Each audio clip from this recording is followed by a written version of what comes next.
any questions? I'm just going to bring that slide up and dim it, actually.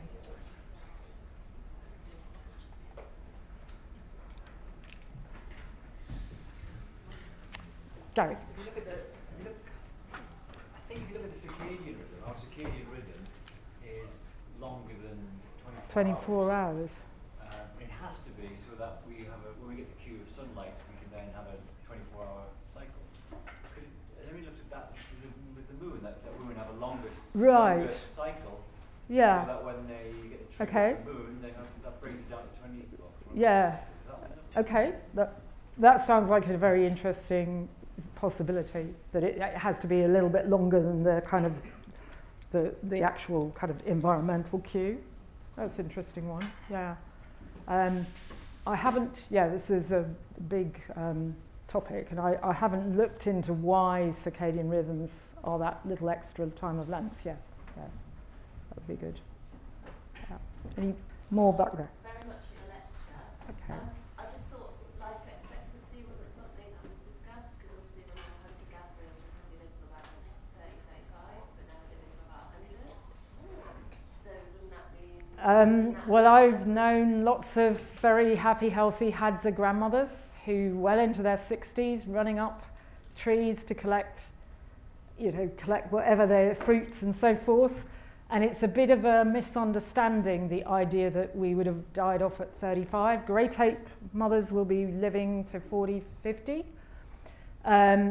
What is that life expectancy figure comes from the fact that the very many infants that die, so there is a significant, for the Hadza, the group I work with in Tanzania, maybe a third of infants in the first year might die.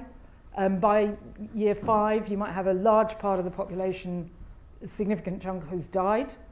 But if you survive there, your life expectancy is pretty good.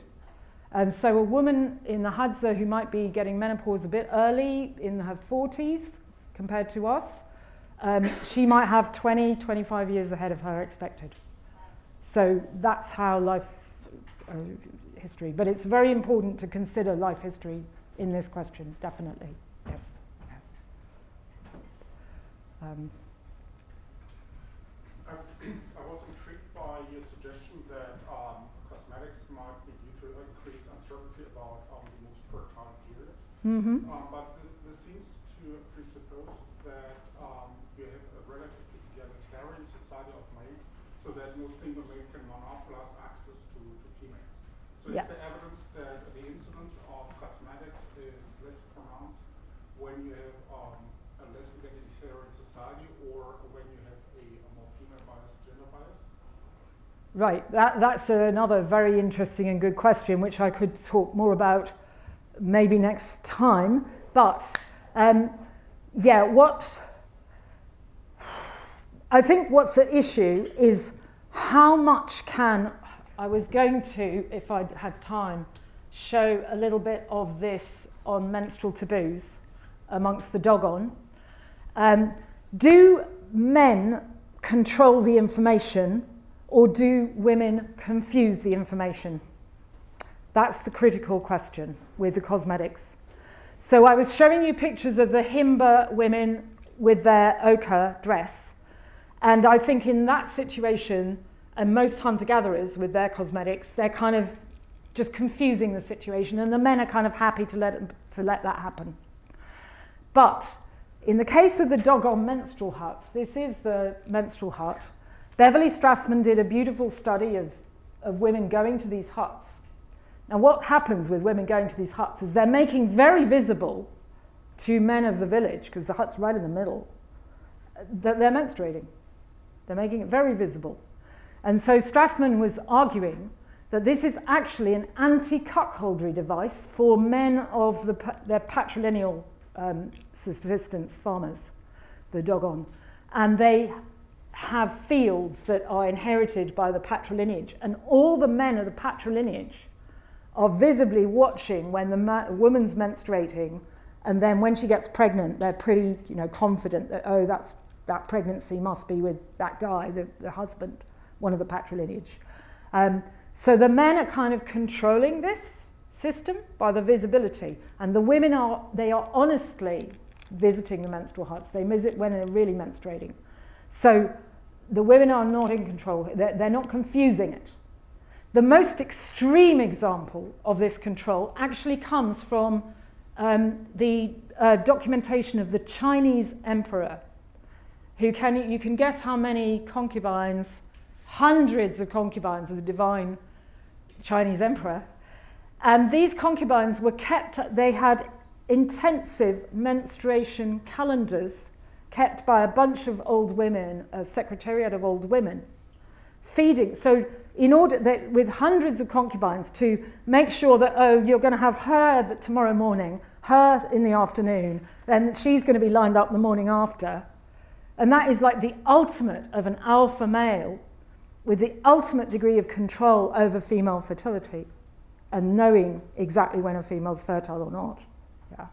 So I think there's a lot to it. Now there was I don't know if you know any of this, Cassandra, but apparently some of the traditional forms of cosmetics for Chinese women, the spots, it's been argued that this may have originated because women were exaggerating the fact that they're painting with these red little dots that they're menstruating. And that's attracting the attention of this secretariat to serve them up for the emperor, not whilst they're menstruating, but immediately afterwards. And that happens with the Dogon too. They won't have sex whilst the woman is menstruating, but the idea is that when a woman is menstruating, she's super attractive, and the man has to court her. Because if he doesn't, he'll be proving he doesn't love her, and she'll go and find somebody else. So yeah, definitely the cosmetics and the question of egalitarianism, male dominance or not, and the degree to which women can confuse the signals or men can control the signals are key aspects of this. Yes? Do you have a theory for why perhaps in our contemporary Western world there isn't such a male interest in menstruation? I mean, there's not that many young men here tonight, for instance. We've had it very suppressed. Well, I would like to know the truth about that. If we think about Christian culture and its form of marriage, it's what is the traditional Christian form of marriage is lifelong monogamy till death you depart.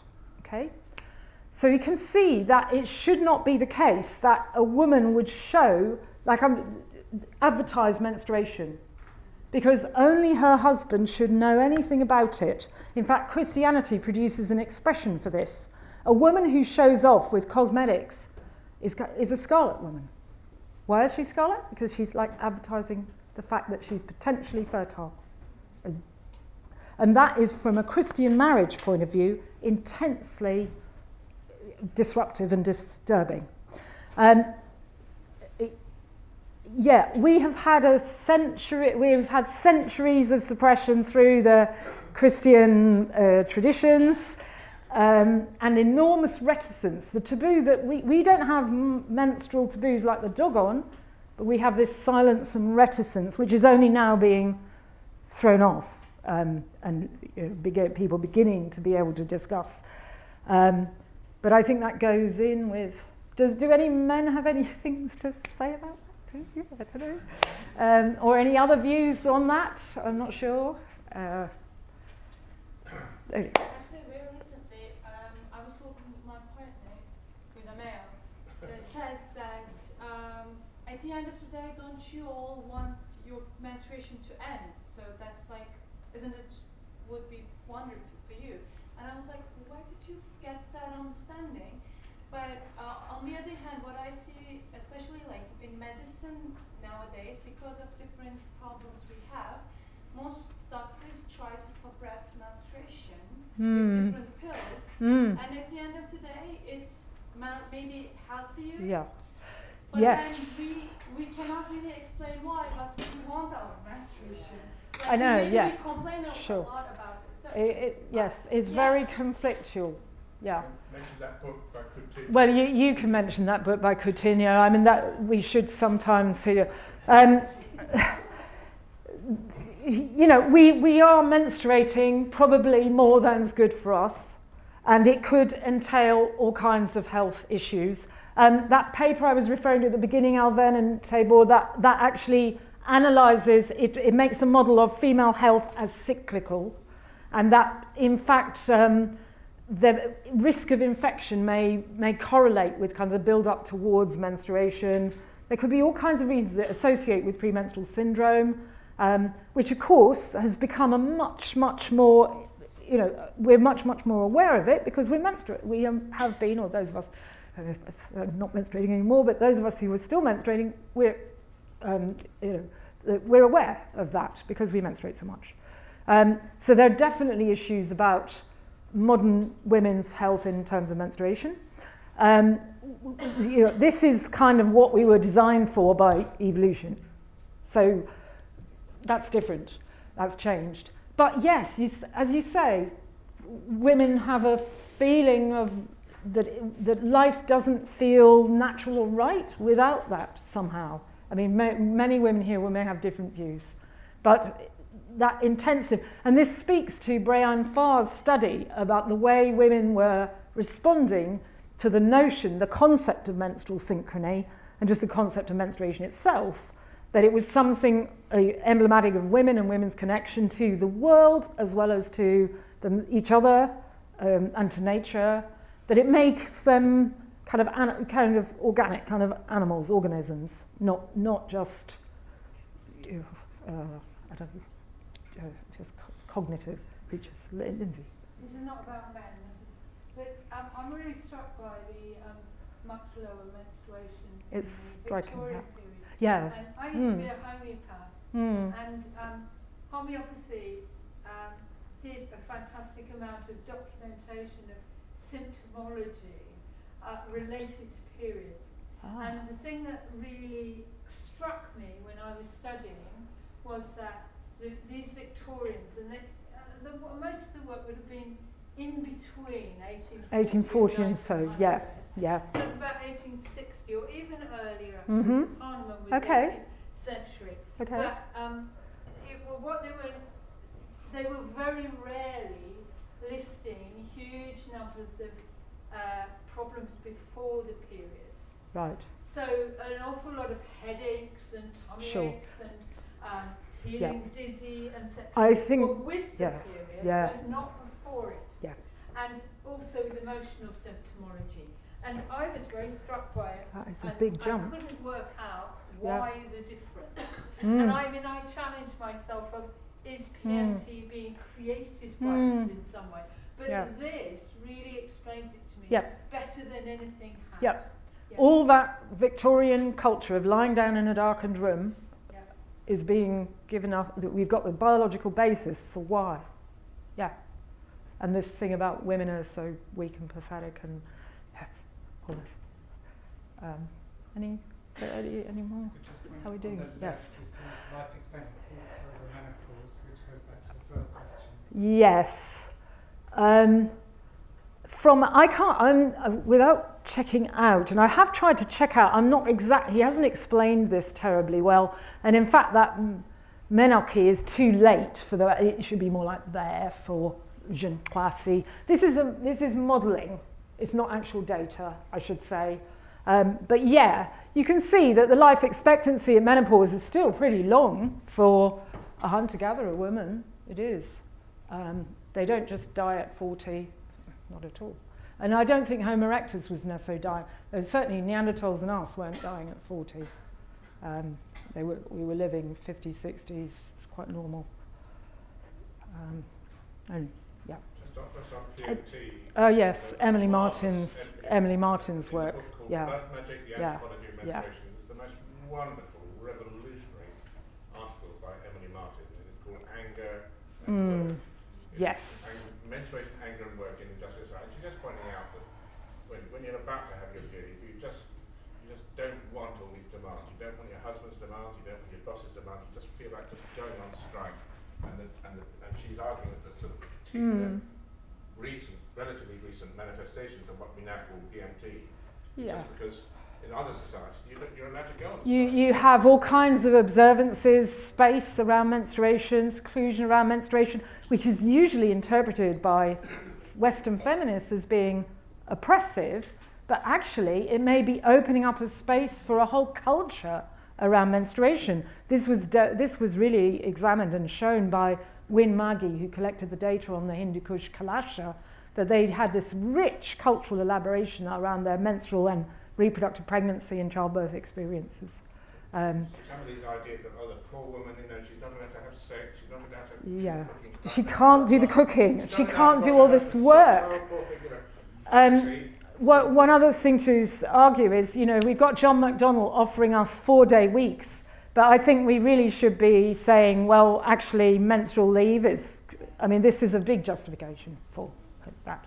And all the discussion of as women's health is cyclical is a big justification for that. I'm confused. Yeah, sorry, we've got 1, 2. Sorry, who was the author of the article you just mentioned? Emily Martin. It's a book published in 1988 called Blood Magic, the Anthropology of Menstruation. I just wanted to ask, in the final graph, why is it that the green column shoots up suddenly in the Victorian period? I think it's to do with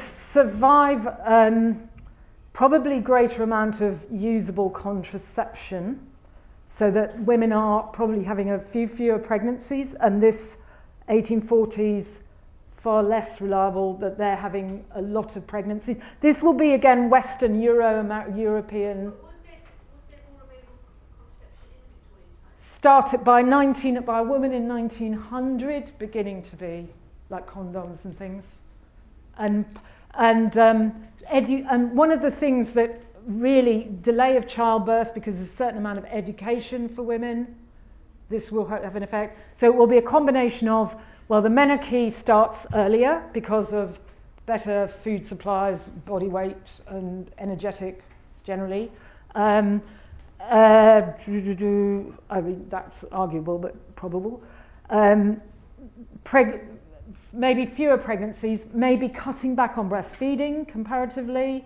So that all of that, I agree. It's quite surprising. What is the difference there? But there's some difference. I think this thing about the culture speaks to some difference.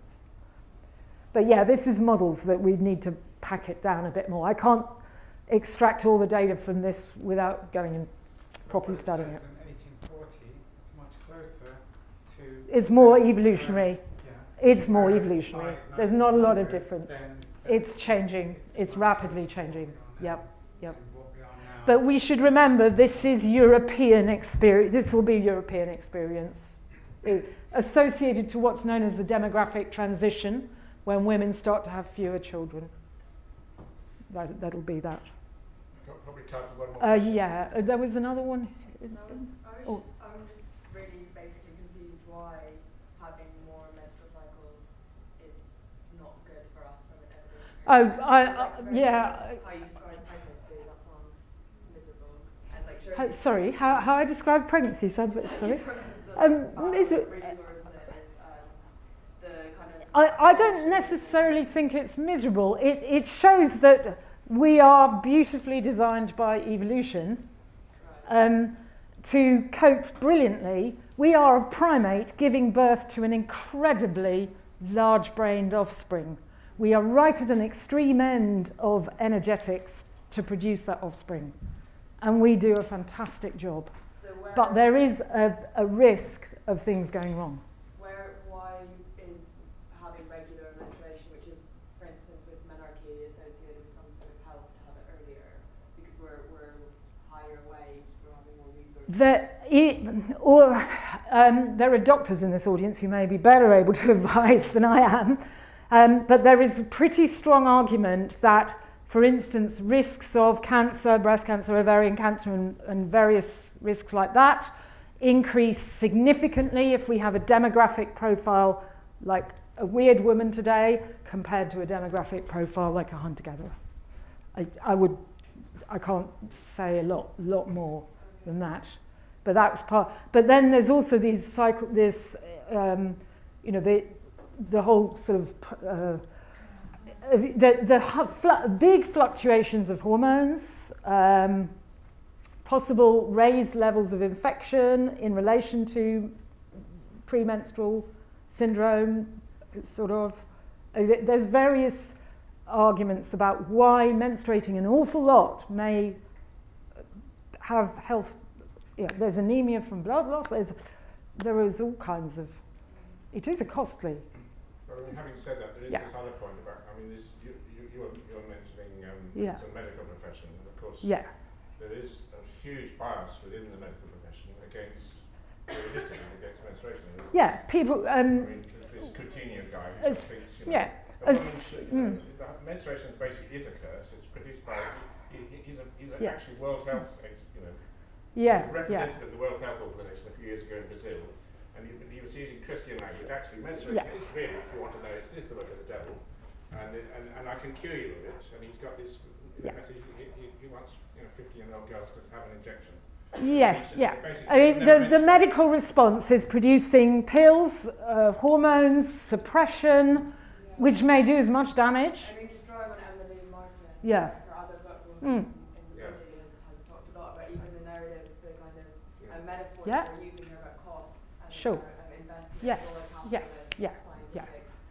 Definitely. I was using Darwinian language there, unapologetically, to try and provide an explanation for why humans took off into this symbolic, metaphoric world, which is kind of part 2 of this talk.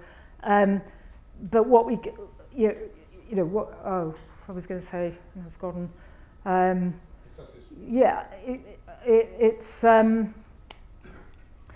We should. If we had a completely different approach to menstruation, we ritualized it, sacralized it, empowered it, experienced it with collectivity of women, plus your brothers, plus everybody, we would feel absolutely different about it. The girl who had her first menstruation have celebratory and absolutely. For sure, for absolute sure. But the Western approach is symptoms, medicalization, and looking for all the negatives. But of course, it could be completely turned around and created as something very positive.